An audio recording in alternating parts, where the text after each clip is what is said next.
Paul again, in Minneapolis, the Northside Achievement Zone, African American community. We're going up to White Earth, an Indian reservation. We're claiming we can do this anywhere. I've got an agenda here to convince anybody here who wants to start one of these pilots. We have the model. It's very straightforward. Working with the mayor of Rochester, Minnesota right now to create an organization like the Early Learning Foundation to manage it. I actually can deliver you the dollars. That's not a problem. There is money now in Washington to help finance scholarship programs like this.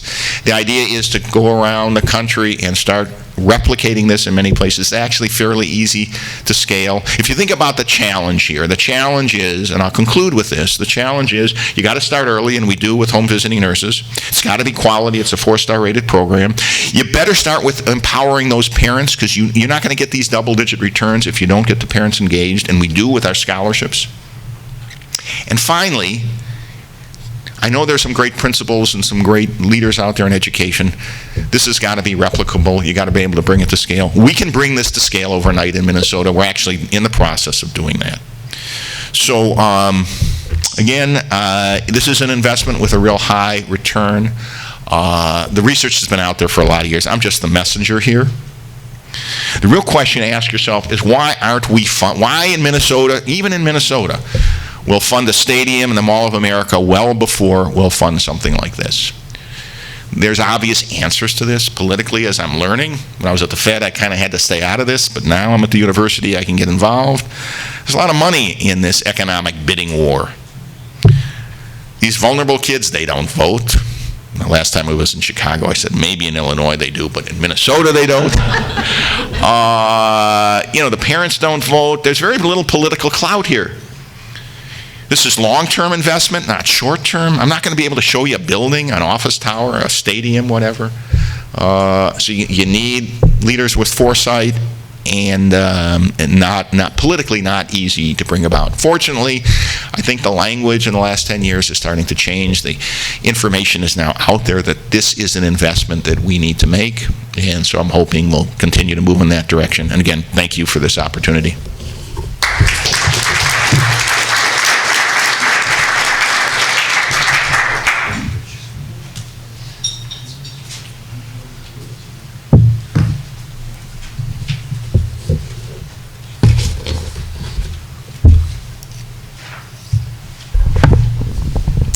Well, thank you for inviting me here this morning. I'm very happy to be able to speak to you on behalf of Oak Park, since this is where the meeting is being held. So I'm sure you're aware Oak Park is a community of 52,000 people living in a 4.5 square mile area.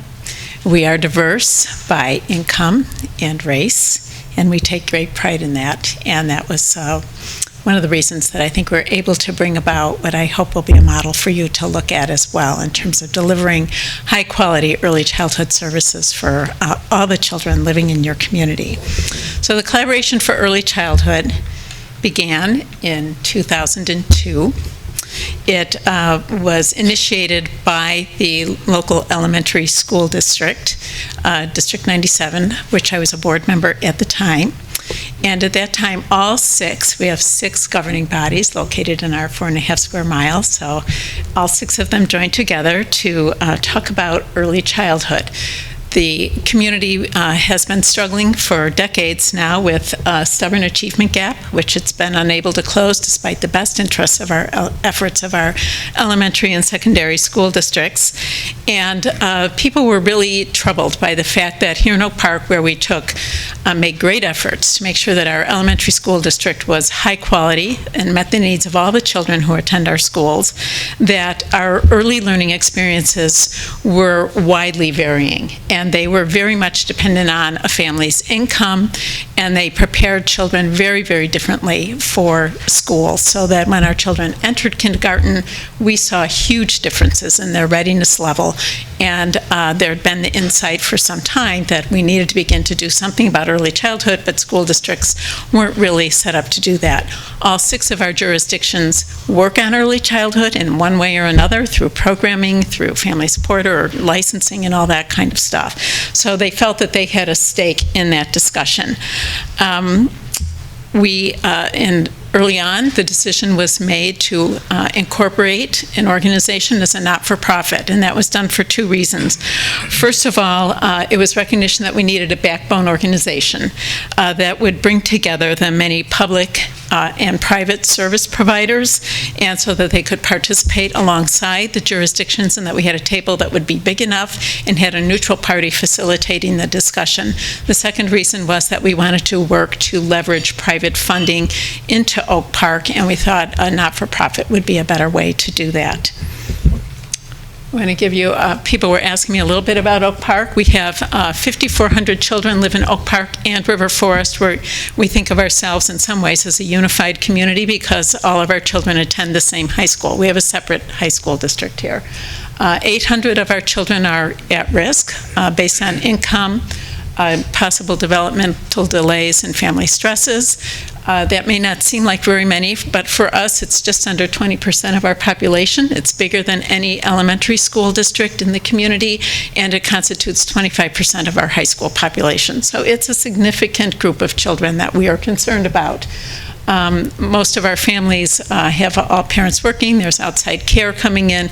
All of our families, we have a lot of diversity around income, but they were all reporting a lot of stress when it came to finding quality care, knowing where to go for resources and supports, or feeling isolated because they were away from their families. So in 2008, we were chugging along trying to bring together these services, but in 2008, the Village of Oak Park and our high school district funded a strategic planning process. And the decision at that time was to move away from place-based services and to focus on capacity building, quality improvement, systems alignment, and integration. And this slide shows you the foundation for that strategic plan. It is designed to serve all 5,400 children that live in our communities, and it makes sure that we focus most of our resources on the children who are at risk. The goal of the plan was to establish a seamless, more closely integrated early childhood system that was better aligned with our elementary school system and that addressed a range of learning, behavioral health, family issues.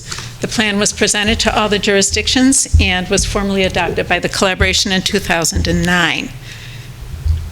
So this is a picture of our plan.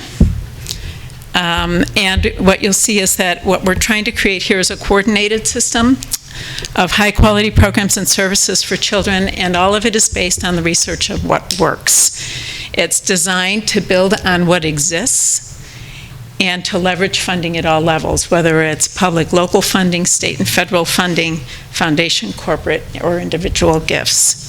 So we follow 4 strategies. The first one is developmental screening. We want to make sure that all the children living in our communities are screened periodically in the way they should be, that as part of a well child visit, that our child care providers and preschools are providing these screenings.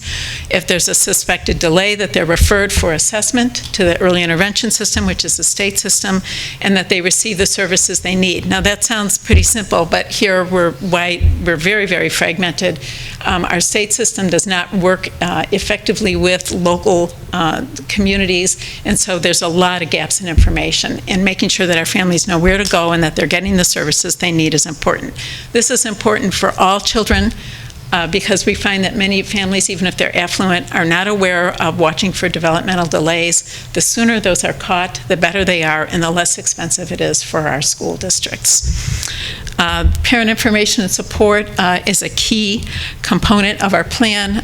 Mr. Rolnick talked about that earlier. We are also very focused on making sure that our children from even before birth are well supported by their parents. Our plan is calling for development of a home visiting program like the Nurse Family Partnership, or Parents as Teachers is another model we're looking at. We're in the midst of, just 2 days ago, we received RFPs from vendors to bring in that program for every at-risk family in Oak Park.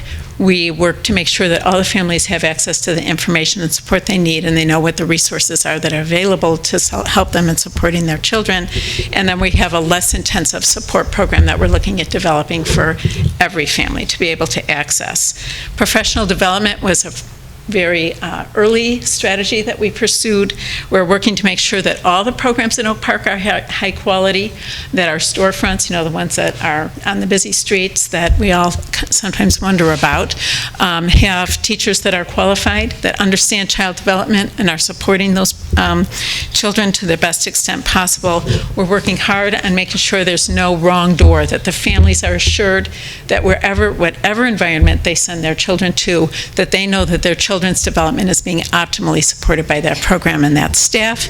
And then we're very fortunate here in Oak Park that we have enough publicly funded preschool slots through Head Start and Preschool for all of our at-risk children, which is an unusual situation to be in. Our challenge is finding those children, making sure that they get into those programs, making sure that they're high quality, because we know that that's the critical difference for the impact that those programs have. So we support the staff in terms of curriculum development. We have a unified outreach plan. We have agreed upon screening criteria so that they're the same. Our baseline information is the same. We use the same assessment tools so that we can measure impact and progress. And then we are also working to create a teacher cohort because they're located in different sites. They're administered by a not-for-profit, a proprietary center, in the school district, widely different settings. They come together and we're creating a unified faculty through professional development and training. Then finally, at the bottom down here, you'll see that we believe that measuring our progress is critically important. We have the framework for a database developed. It tracks our public preschool work, but just today